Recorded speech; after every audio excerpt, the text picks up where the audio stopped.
Good evening, everyone. I'm Alderman and Sheriff Professor Michael Mainelli, and I'm here with my brother Sheriff Chris Hayward. And we're very delighted to welcome you to tonight's program, which you can see before you.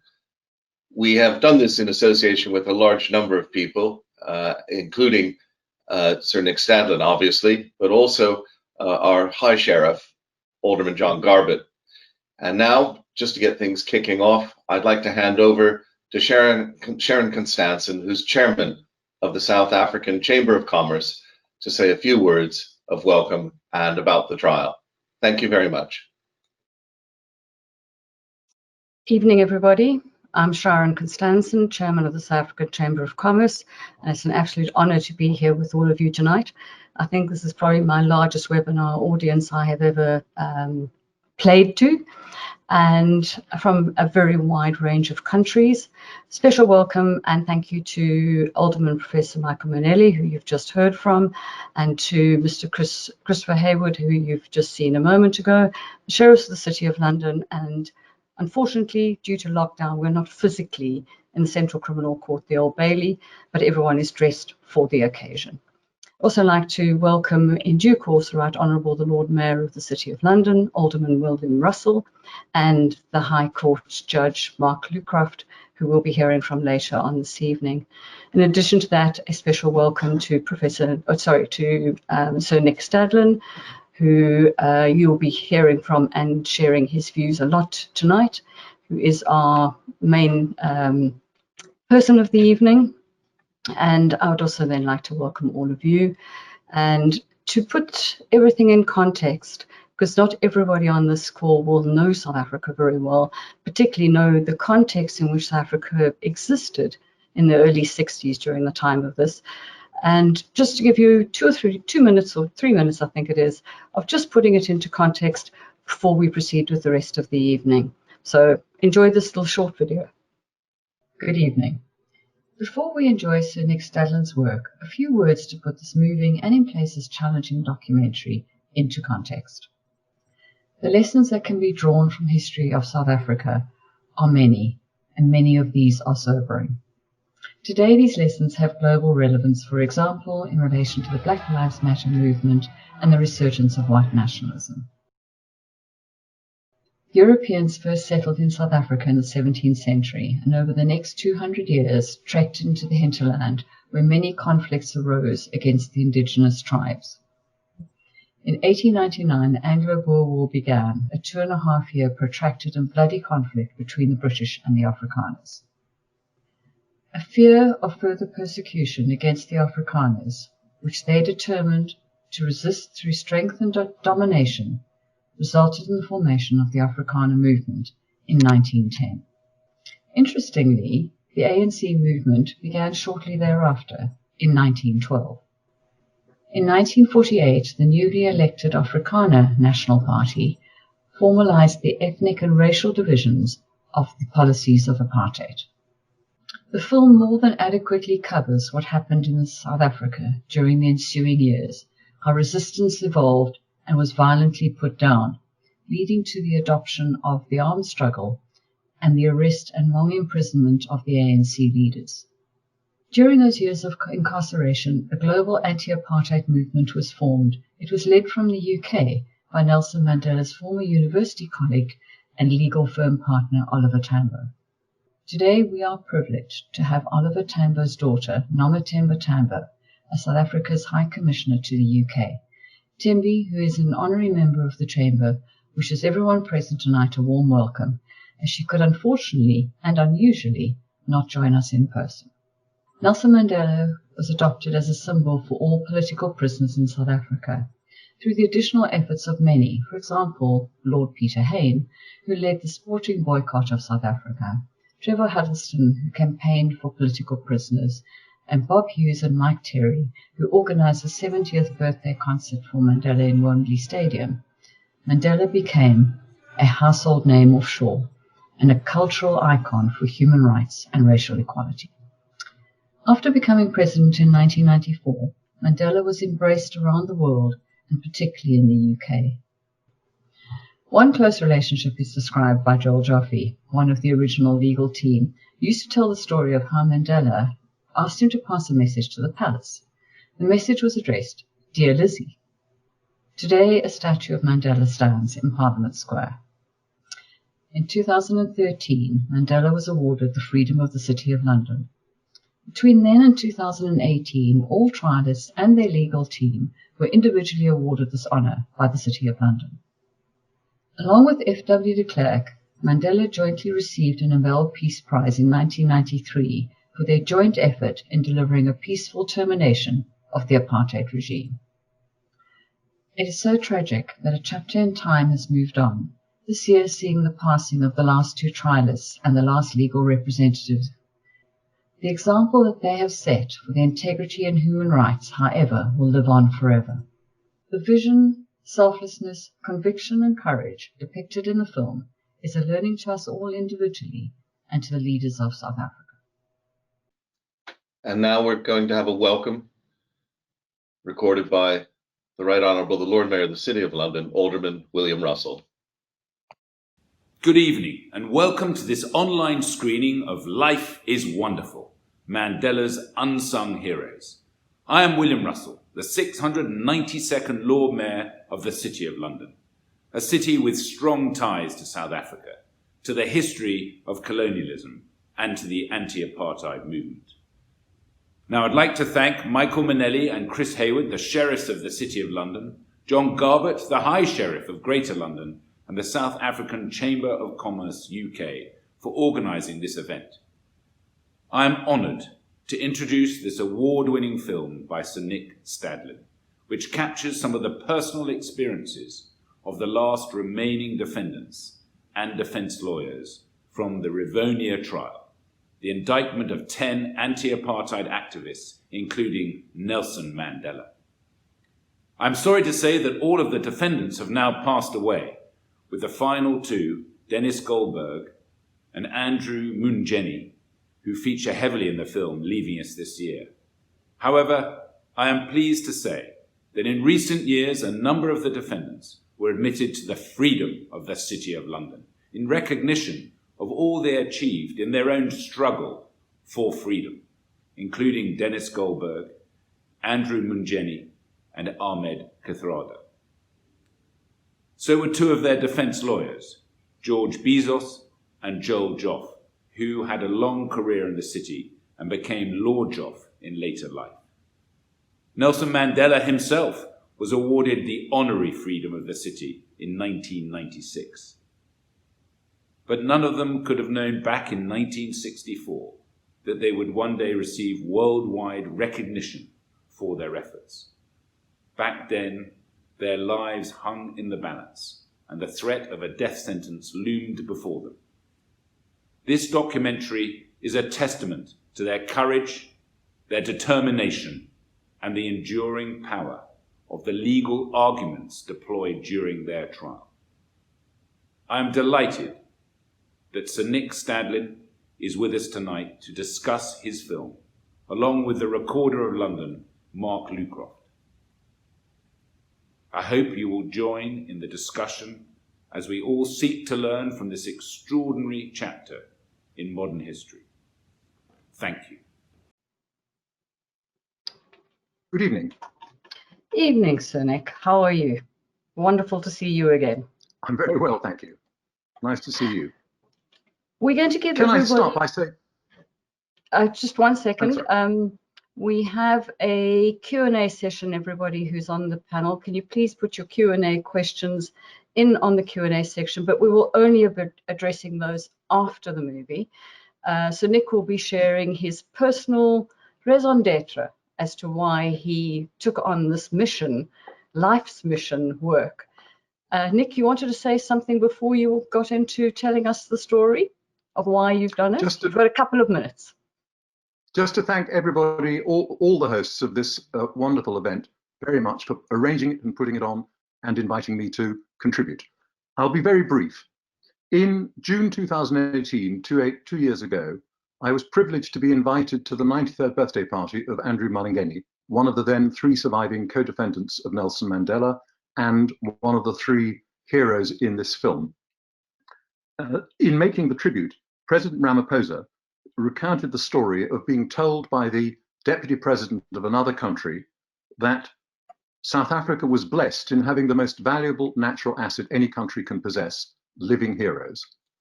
That precisely encapsulated why I made this film and why I set out on this journey.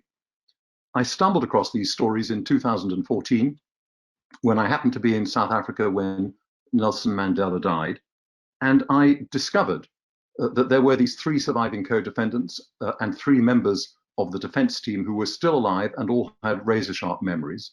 To my shame, I had never heard of them, but I also discovered, to my surprise, that very few young people in South Africa had heard of them either.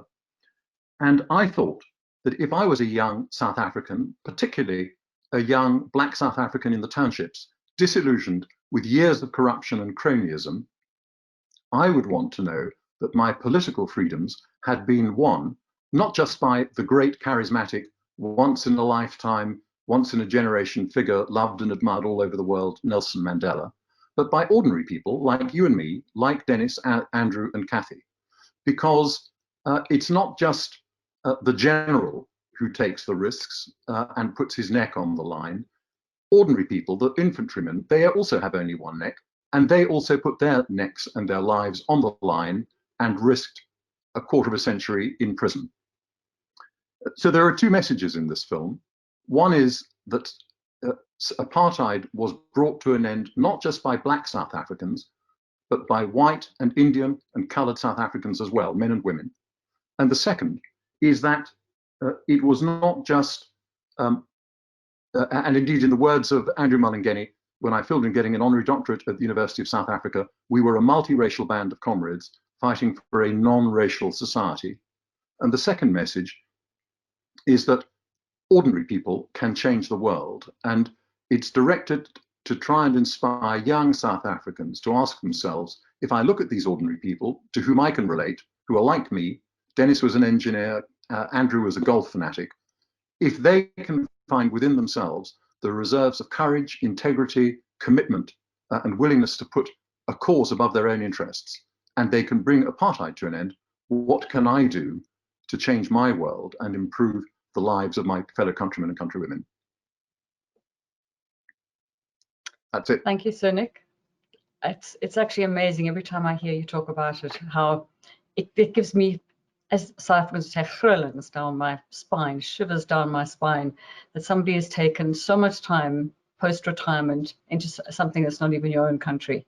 Quite amazing. We'll now hand over to the movie, and we will see you all in 90 minutes' time.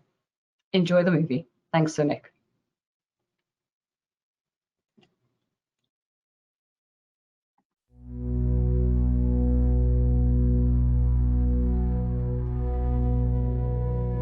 We really expected death sentences. And when you look at the gallows together, there's a bond. It can never be broken, only by death.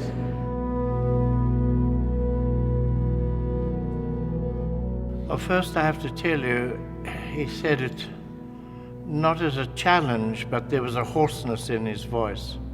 It wasn't shouted, it was a very determined statement. And when he finished and sat down, there was a long silence in the court. In the audience, there was a kind of collective sigh because of the clear challenge to the judge, hang me if you dare. And I think in the end, it changed history. If he was charged, would I defend him or handle the trial? And I said, yes, Hilda, I will do that, but I want to warn you that according to the media and the police, there is an incredibly strong case against all the accused and that they are likely to be hanged. And I added, I think that it won't be helped by the fact that public opinion is against the accused. And she turned to me and said, Mr. Joffe, you and I talk different languages. Public opinion of the whites may be against the accused, but public opinion of the majority of blacks and of non-whites is very strongly in favor of the accused. And that was a lesson for me.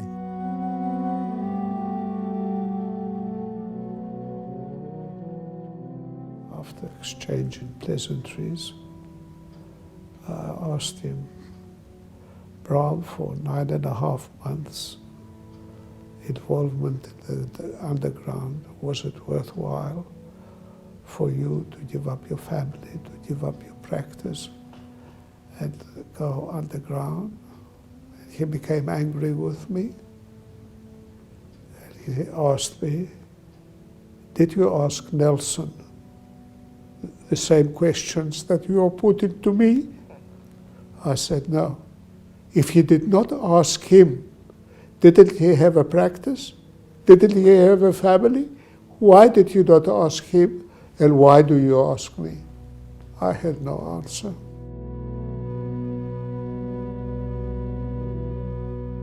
After they pushed me out of the window, the one on the right held my right ankle, and the one on my left held my left ankle. And I was dangling with these two chaps holding my ankles. After asking you whether you were going to talk or not, the one would let go of the one ankle. And, you know, I don't think anyone can actually imagine or describe the feeling that goes through your head and body.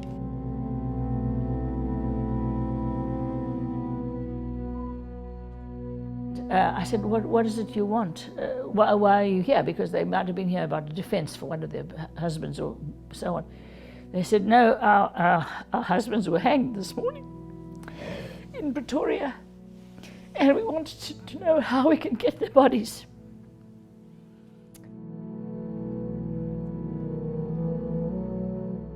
I wanted people to be able to be people, to be human beings again.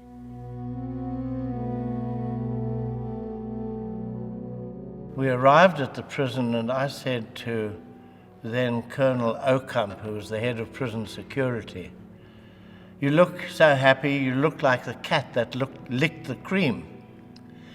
He turned on me with real anger and said, you should have been hanged. Yeah. And you will never get out of here, you'll never walk out of here on your own 2 feet. We'll carry you out feet first in a coffin. And well, I can tell you that as a brigadier general in the prison service, he passed away before we were released.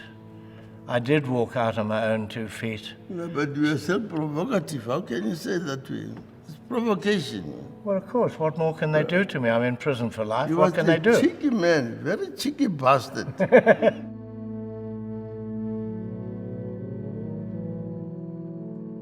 You know that our people are so tolerant of what happened, are able to let bygones be bygones. I think it's an astonishing act of generosity because the wounds are so deep in the perpetrators, in those who've suffered and their families.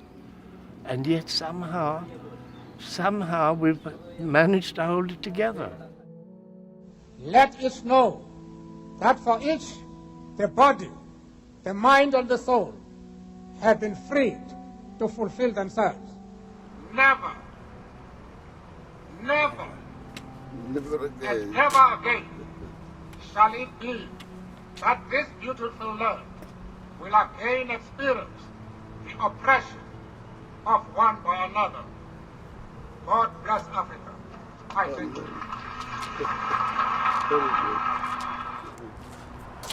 So when I say I'm proud to be here and come back here and rejoice in what we've achieved, that's why. Because of that speech, because of the people, because of what we've done.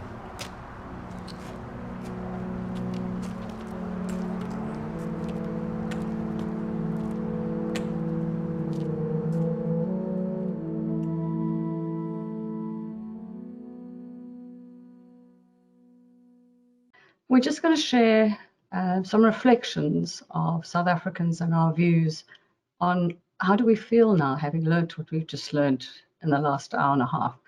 I know I feel very emotional, but I'm going to leave Stuart and Rian to talk first. Stuart, with your fancy headgear, do you want to be the first to be brave enough to share some thoughts. We've got 5 minutes between the three of us to have a conversation. Yeah, thank you, Sharon, and nice to see you, Rian, and so Nick. What an incredible film. I think my starting point here is that I'm probably the least qualified to comment on this, other than the fact that I have a South African accent. I was born in the year Madiba turned 60, having already spent 14 years in jail. But I remember as a white South African growing up in those early years through the 80s. It was a different history that we were experiencing to, I think, the real one that the whole country was, the rest of the country was subject to. But I remember quite clearly watching the release of Madiba in 1990, and the sort of mix of excitement of a new era, having started to realize the reality of the country that we lived in. Followed soon by the first democratic election, which remarkably was so peaceful. The speech that was alluded to in the film earlier on, the World Cup in '95, where Madiba wears Francois Pienaar's jersey, and just the incredible way that these heroes, I think Sir Nick spoke earlier about the heroes that he's brought to life through this. Just the incredible way that this group of heroes were able to bring that country together, our country together. It's been been remarkable. I think the thing that struck me, just sharing a couple of thoughts on the film, is just the incredible privilege to be connected in some way with a community of heroes that were so selfless and so intent on their purpose and on making that purpose fulfilled, regardless of the personal cost. So Nick spoke earlier about ordinary people can change the world. That's something I firmly believe, and we've seen in evidence over here. And then I suppose the final thought is, what are those ideas, if we think about Bram Fischer's speech, what are those ideas that we need to hold on to that are contested today, but tomorrow are going to be universally and prominently accepted?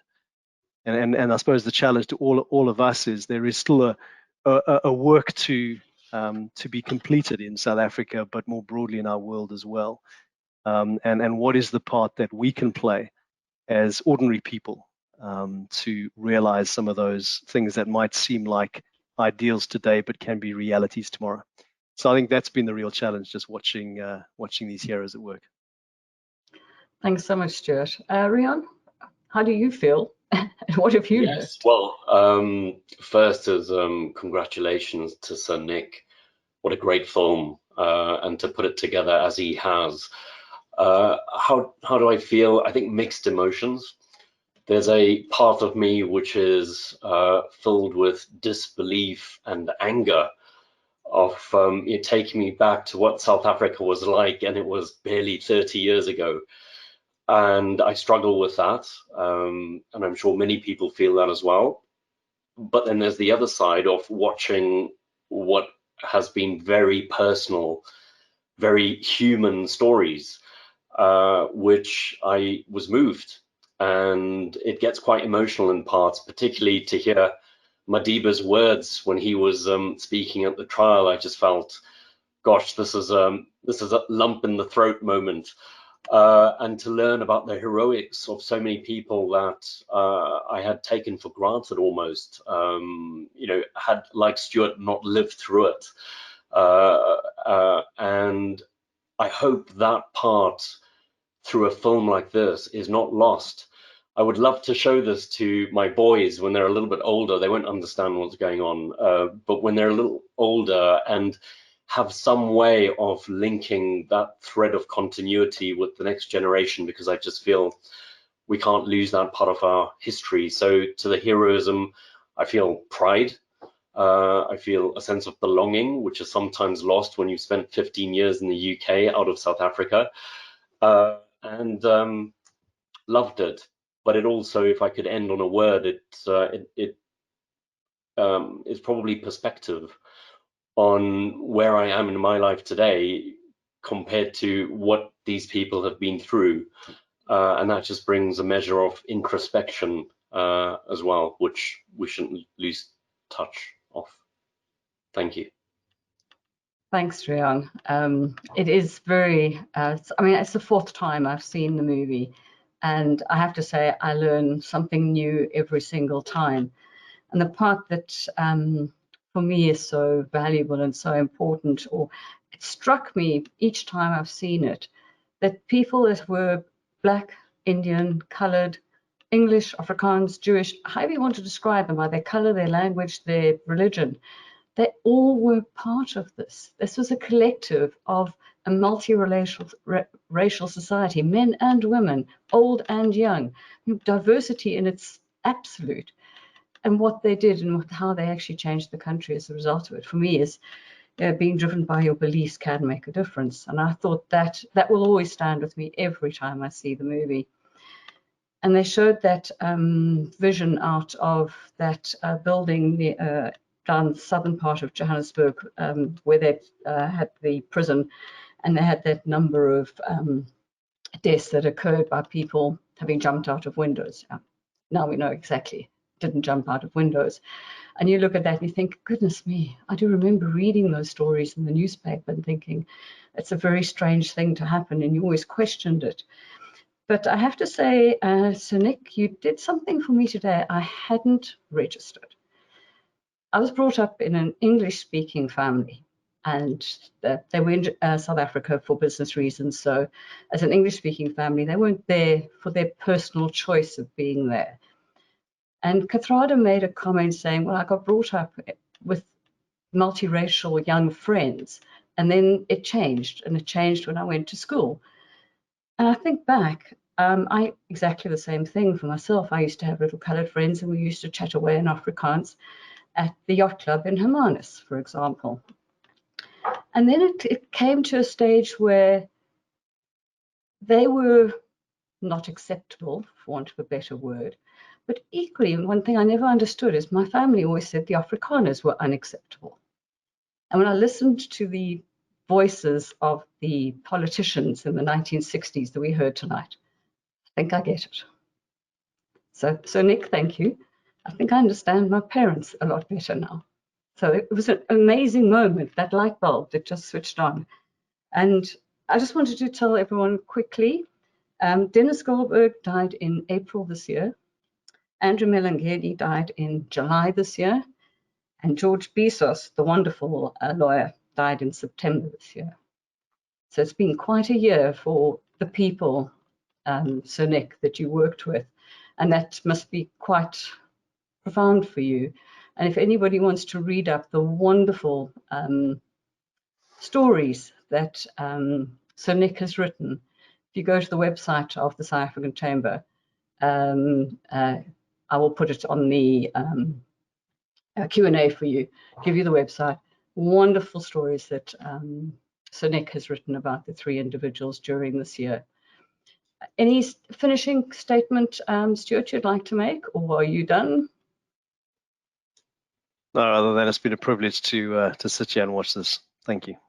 Thank you for joining me. I really did have to say, Stuart said, no, I don't think I've got anything to say. I'm the wrong person. Not at all. Rian? Echo that. It's a real privilege, and congratulations again, Sir Nick and Sharon, you for coordinating this and pulling it together. Thank you very much, guys. I really appreciate it. You're welcome to disappear into physical oblivion.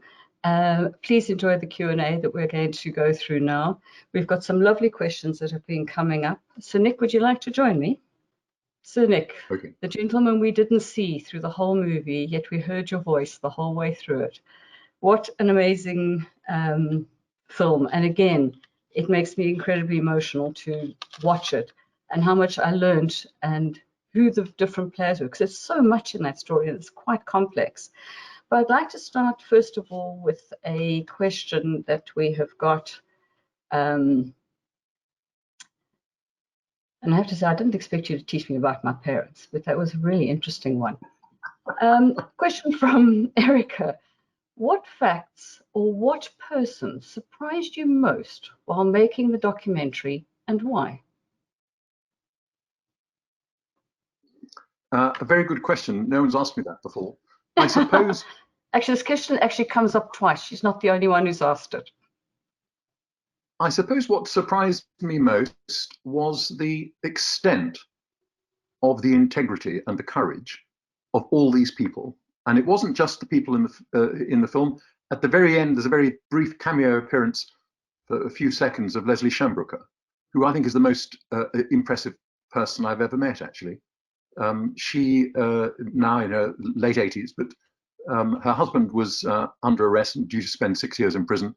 She was arrested for helping Bram Fischer remain underground, and then her best friend Violet Weinberg was tortured, and eventually, after 48 hours, which was the target, so that people could then escape, revealed Leslie's address, but Leslie was still there, and she was arrested, subjected to the statue torture, and she was then asked to give evidence against Bram Fischer, her colleague and her comrade and her friend. And it would have made absolutely no difference. The case against Bram was watertight, and yet she refused. And the magistrate said, well, if you don't, you'll go to prison for another 300 days on top of the 2 years you're going to get anyway. And she said, I'm not going to give evidence against my friend. And the fact that so many people from so many different backgrounds, from Andrew from the Black Township with his 11 to 12 brothers and sisters, Dennis from his white, Jewish, communist immigrant background, Bram Fischer, the grandson of the Afrikaner nationalist, first prime minister of the Orange Free Colony, one of the great elite Afrikaner families, nationalist families, from so many different backgrounds, they all stood up and were counted, no matter what the cost to themselves. And in the case of the defendants, they literally risked losing their lives. In the case of the lawyers, you heard George Bezos say that he was sent a message by the Prime Minister, your rope is getting short. He actually went to his brother and said, look, if they arrest me, will you look after my children? But they all carried on. And I found this remarkably humbling, moving, and I have to say, every time I see their testimony in the film, I find it quite hard to keep a dry eye myself. I know, quite incredible. It's a very aligned question to that, but the nuance is slightly different. What did you see or learn during the making of the movie that most surprised you? See or learn? So it's very similar to what we've just been through. Well, the thing that I learned that most surprised me was that, as I said at the beginning, it wasn't just Nelson Mandela that brought apartheid to an end single-handedly. The fact that the world has been under that belief for so many years wasn't an accident. It was a deliberate policy decision on the part of his best friend and former law partner and president of the ANC, Oliver Tambo, who was in charge in exile when Mandela was in prison, that he decided that all the focus of world opposition to apartheid should be on this mystery man, Nelson Mandela, the man in exile, the man with no face, the man with no voice. And so that's how the world came to think of it. I hadn't heard of these people, but every one of the people you see in the film took the same risks, made the same sacrifices as Mandela. And that not only did it surprise me, but it struck me as an enormous potential agent for good and for change, because if it had that effect on me, why wouldn't it have the same effect on the young, disaffected Black person in a township, or the white Afrikaner female entrepreneur who won a prize at your business awards a few years ago, and then was in the audience at one of the launches in the UK at the Bertha Dockhouse, and she was in tears and said from the audience, "Thank you for this, because all my life all my childhood at school, I was made to feel guilty as a white girl that apartheid was my fault. Nobody ever told me about Dennis Goldberg or Rusty Bernstein or Bram Fischer or Joel Joffe." Interesting. You are a man from the law, and having been a judge yourself here in the UK, question along those lines: did the Rivonia trial set any legal precedent? If so, within South Africa only, or were there international implications? Has this trial been referenced in case law going forward? It's not a legally binding precedent. It is in my view, the most important political trial in the history of South Africa. Its importance lies, in my view, not on the legal aspects of the case, although as a 30 years litigator, I mean, I'd have given my eye teeth even just to be a fly on the wall in those consultations. Bram Fisher, Joel Joffe, Arthur Chastleson, George Bezos, and Vernon Béranger, the Rottweiler cross-examiner. No, in my view, the significance of the trial is principally political. It was, from the point of view of the defendants, turning it into a political trial, putting apartheid in the dock of world public opinion. And the genius of the lawyers, as Joel hinted at, was accepting their instructions, which was to sacrifice their own interests, for example, by not putting Mandela in the box, which significantly increased the likelihood of their being hanged, because their denial of having agreed the Operation Maibuya, the plan for civil war, lacked any evidential weight. They reconciled that with getting the result, and the result wasn't a finding of innocence. That was never going to happen. The result was saving their lives, and the fact that they achieved it was, I mean, just a tour de force, a magnificent collective achievement for the lawyers.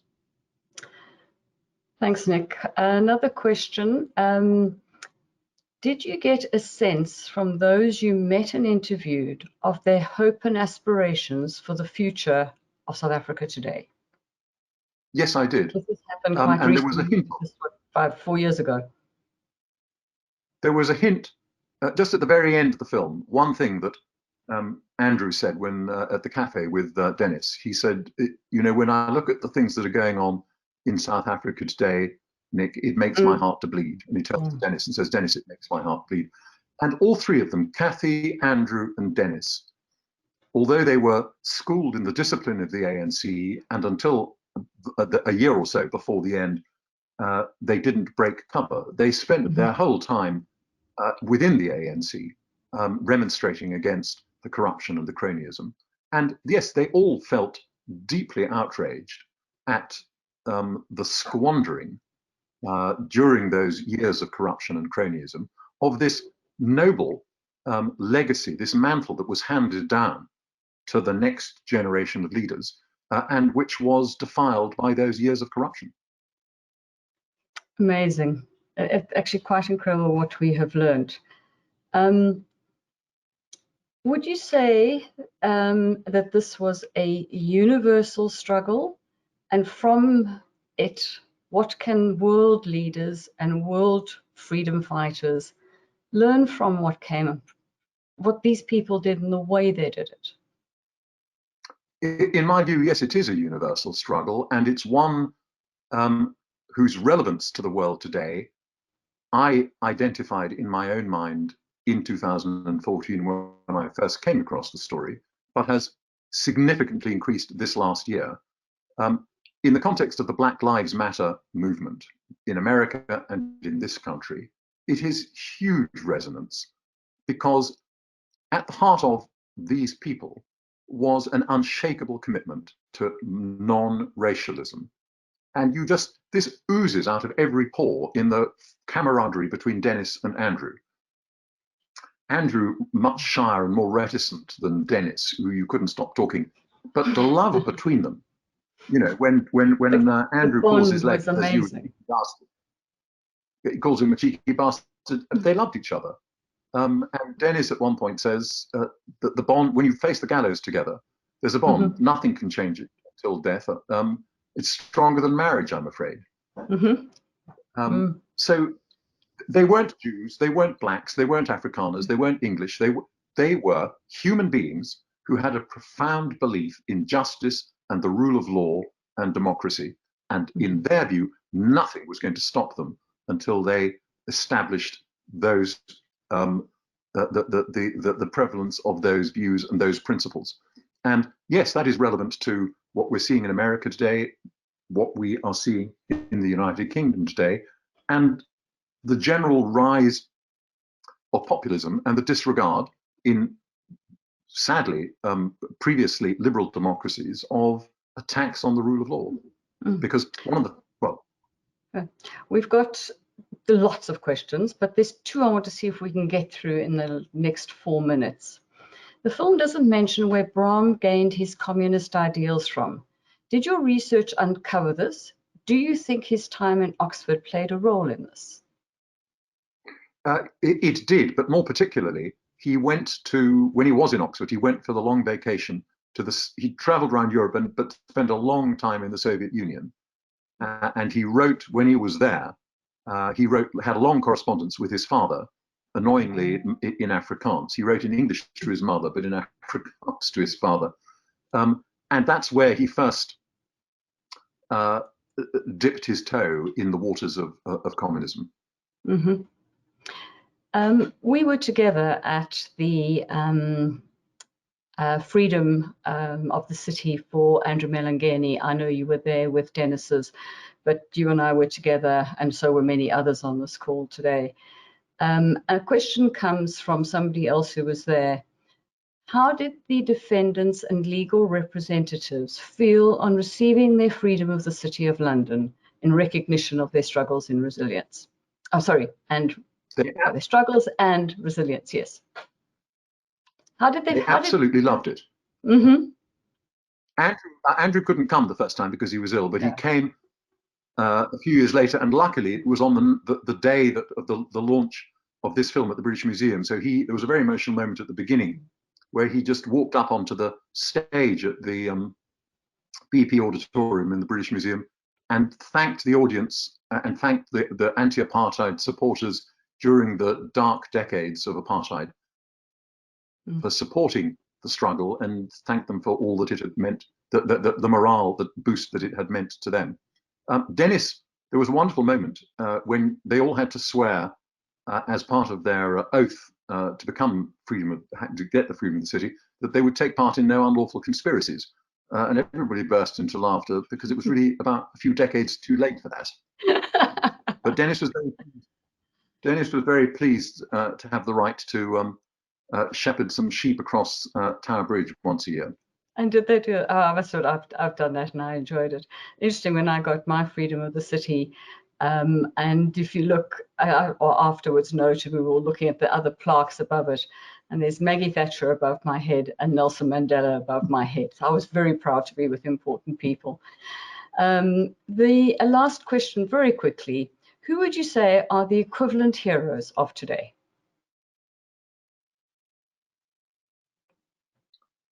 I think the equivalent heroes of today are all those people around the world, in the United Kingdom, in the United States, in Poland, in Hungary, in Russia, in Belarus, who stand up for the rule of law, stand up for democracy, stand up against racialism, stand up against police brutality, whether it's for racial reasons or because against opponents of a regime.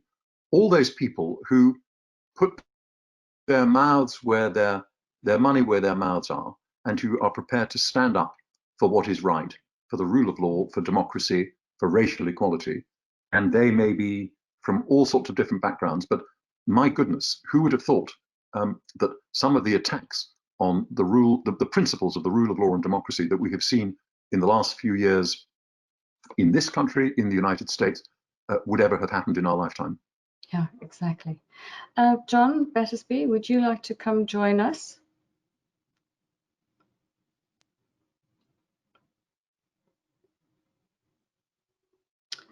Welcome, John. Good evening. John Thank has you. known Nick a long time.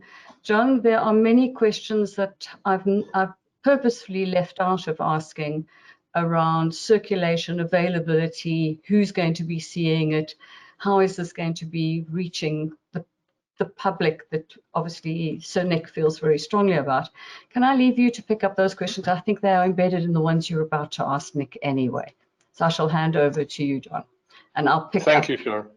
Right at the end and see you guys all for the last 30 seconds. Thank you. Thank you very much. And thanks to particular thanks to the Chamber and to the City of London for providing the platform for this viewing of this epic and deeply moving film by Sir Nick Stadlen. I'd like to just add a few words to Sir Nick's modest introduction and to give you a little bit of background of the passage of this film so far. It was the winner of the of the International Documentary Film Festival Encounters in Cape Town 2 years ago. It might be 3 years ago now. It has been shown on public television in South Africa on the Mnet channel. It's been shown on Channel 5 in the UK. Those were both in 2018. It's been shown by the South African High Commissioner in London, which who Sharon has mentioned, Her Excellency Nomathemba Tamba, and it's been shown by the British ambassador in Cape Town in South Africa, Nigel Casey. It has also been selected by the Alderman Film Festival, the Oxford Film Festival, the Swindon Spring Film Festival, the Vancouver South Africa Festival, last week by the Canadian South Africa Film Festival and the Sydney South Africa Film Festival in Australia. It has been shown, the film has been shown some 25 or 30 times now, I would think, in both South Africa, the UK, and North America.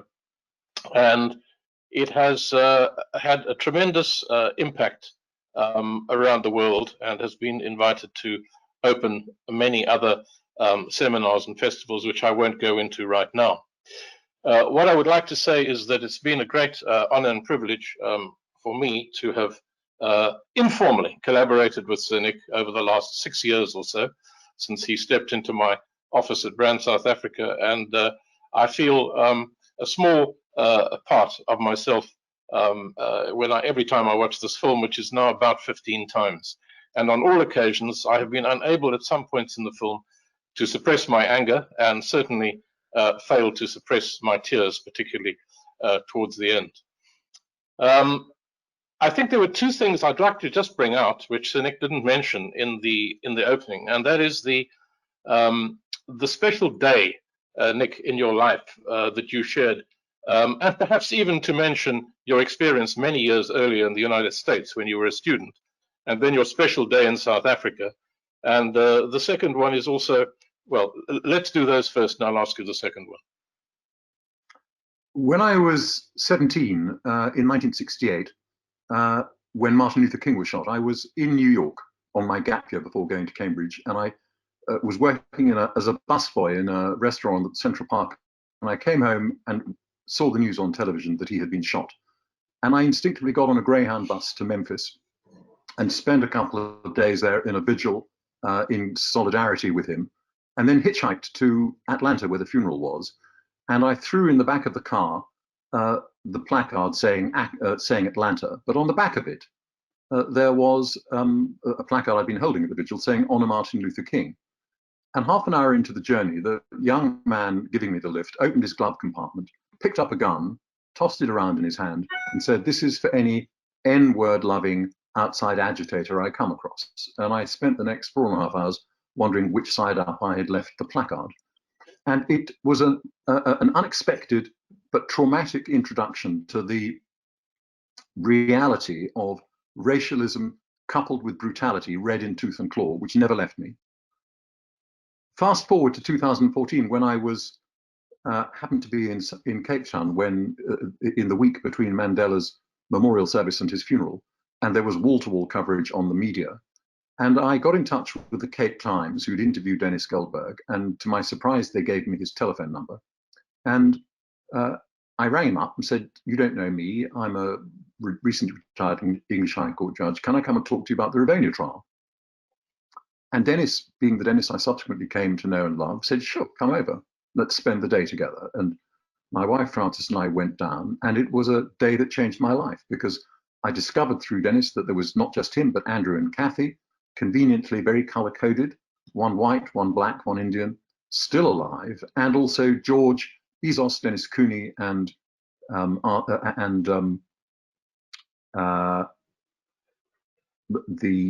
who was the third? It'll come back to me in a moment. Lawyer, member of the team, and Joel Joffrey, of course. Joel Joffrey. All with razor-sharp memories.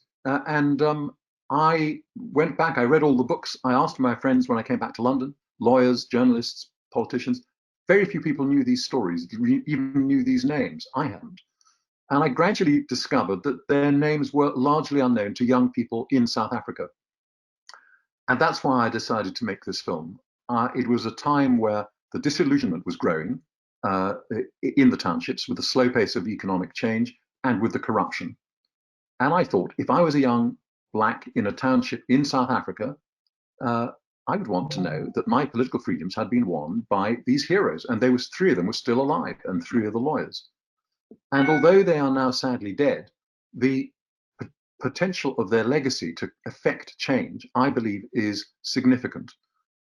And that's why we have this charity that Joel Joffe and you and I and Ben Valentin have set up, is working to collaborate with the Ministry of Basic Education in South Africa, who have agreed to show the film at all 6,500 high schools in the country. I understand that that is without precedent. It's never been done before. It's to promote non-racialism as part of the new history curriculum. And we are now trying to raise £120,000 to make that happen.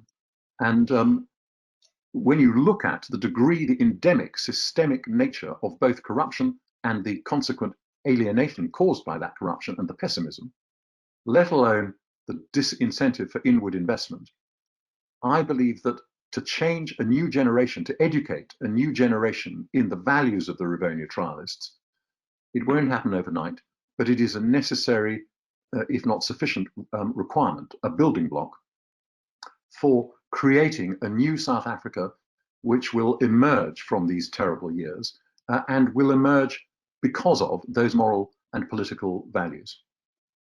Thank you, Nick. Could you share with us some of the reactions of young black South Africans who have seen this film, and then broaden that out into the context of why you have touched on it, but why this is such a vitally important, the messages of this film are so vitally important in South Africa today?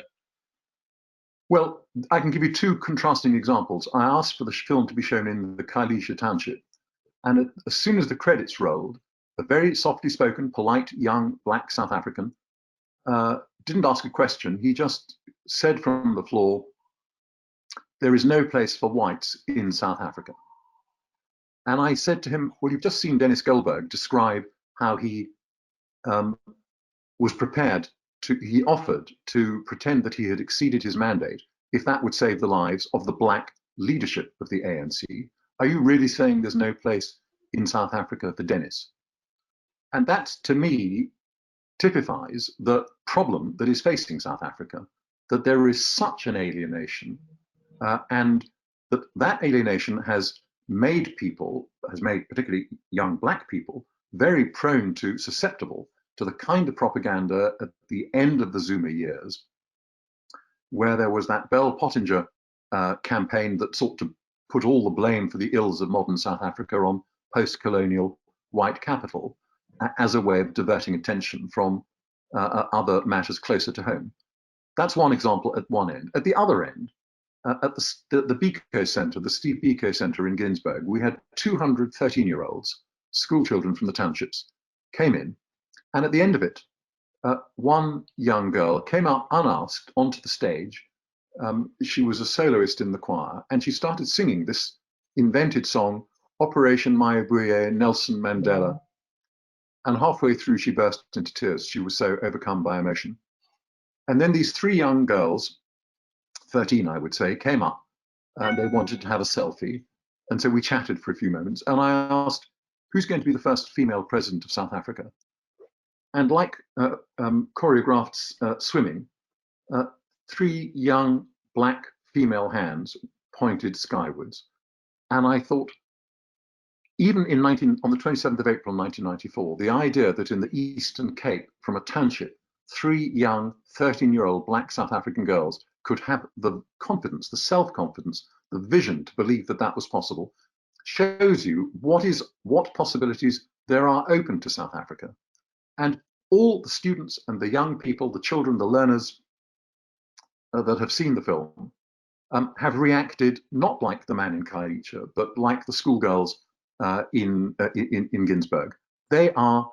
You'd have to have a heart of stone not to be moved by these stories.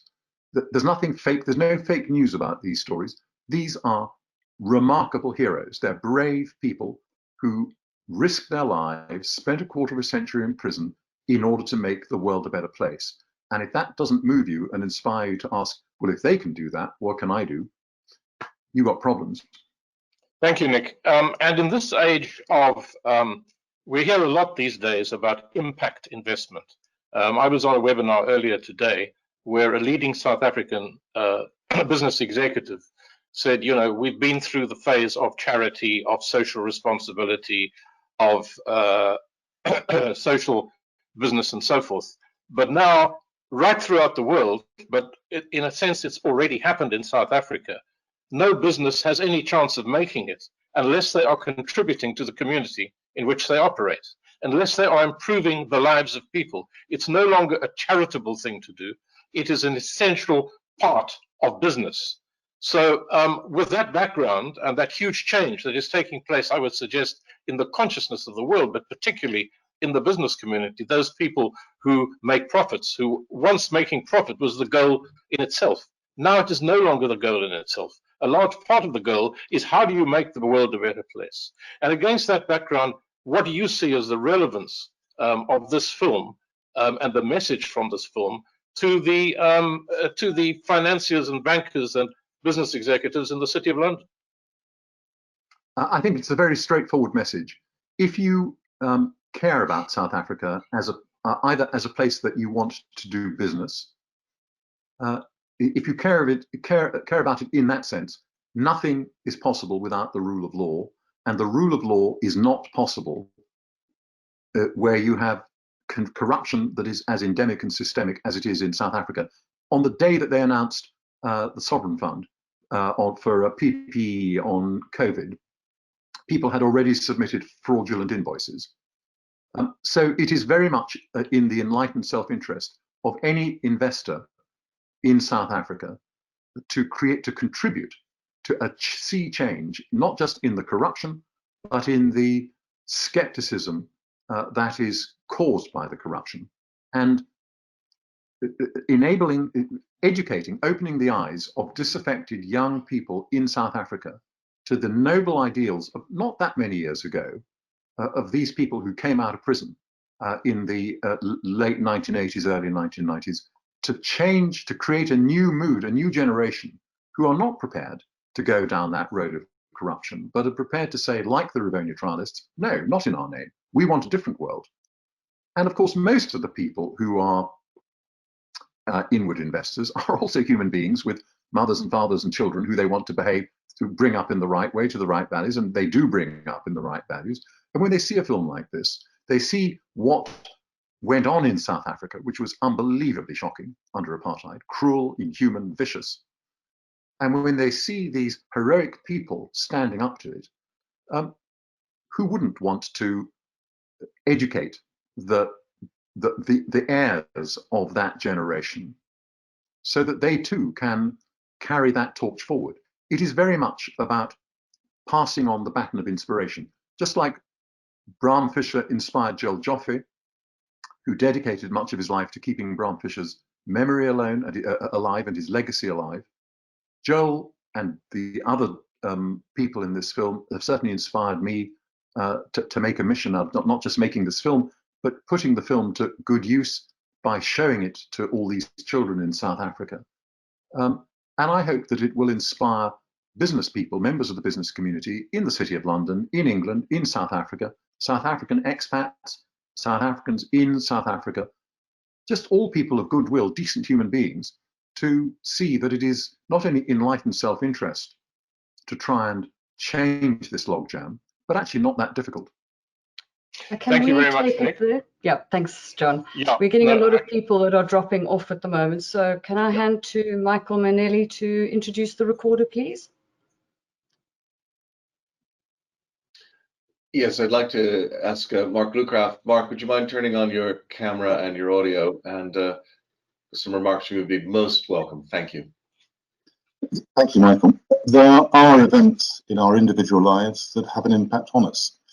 There are people we meet from whom we draw inspiration as we grow up and preserve and persevere in our individual lives or our careers. Equally, there are other events that affect all of us and mould us. And there are individuals who have a truly global impact. Nelson Mandela is one such person. He and his fight to confront apartheid and eventually become president is a story that is well known. But this film has revealed to all of us the stories of the many others who are not household names, those who shared that fight against apartheid. I am sure that we are all truly grateful to Sir Nick for telling their stories, the stories of others who, as he put in his opening words this evening, put their necks on the line. Many of us, and I'm certainly guilty of this myself, take for granted the freedoms and rights we enjoy in this country as a democratic and free society. How would we be prepared to do what they did? I watched the film, and I'm speaking to you tonight from my retiring room at the Old Bailey. Here we try many people accused of the most serious and the most heinous crimes. I was struck also by the stories of the lawyers, Bram Fisher and the others, what they did, what they were prepared to do, their courage and their sacrifices. Sir Nick spoke in the course of the question and answers about the Black Lives Matter movement. In this country, there have been critical comments made by politicians about the role of lawyers. And only last week, the Lord Chief Justice said this, that the vitality and independence of the legal profession is an essential hallmark of a society governed by the rule of law. Lawyers have a duty to act fearlessly for their clients, subject always to their overriding professional obligations and duties to the courts. They should not be subject to criticism for doing so. A general attack on the legal profession, in my view, undermines the rule of law. It is important that we all remember that. So Nick, this is a truly inspirational film. Thank you very much for making it and for the initiative this evening for showing it in the way that it has been, with the ability for people to ask you the questions they have. Thank you very much.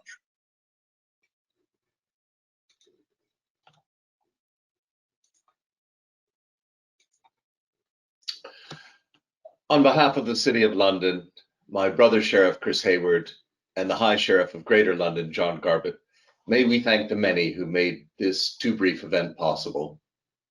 What a moving experience for so many people to share together in a virtual Old Bailey cinema at the Central Criminal Court. It has been humbling, yet inspiring, and so pertinent to our unique two-year theme as Sheriffs of the City of London to promote the importance of the rule of law in the UK and beyond. Thus, we thank you, the audience, without whom this event would be pointless, for their generous remarks, the Right Honourable the Lord Mayor, Alderman William Russell, the Recorder of London, Mark Lucraft, QC, Rian Rakjavi, and Stuart Williams for their heartfelt comments, John Battersby for leading discussion, for the production and administration, Stuart Round at Event Factory, Morgan Rose, Peter Welsh, and Alex Kemsley at Zien Group, and our co-organizer and chairman, Sharon Constanson, for getting us all together. But most of all, we thank you, Sir Nick Stadlen, for turning a passionate interest into such a positive affirmation that life is wonderful. We leave the charity details for everyone here and on the website event page. Thank you all, and good night. Thank you very much, Michael. I really appreciate that. And I'd just like, thanking everyone, which you've done, I won't do again, but it's interesting how many comments have echoed a similar theme of, and as per the end of the video that we put together, this is a lesson and an inspiration for the leaders of South Africa today. Thank you, everyone.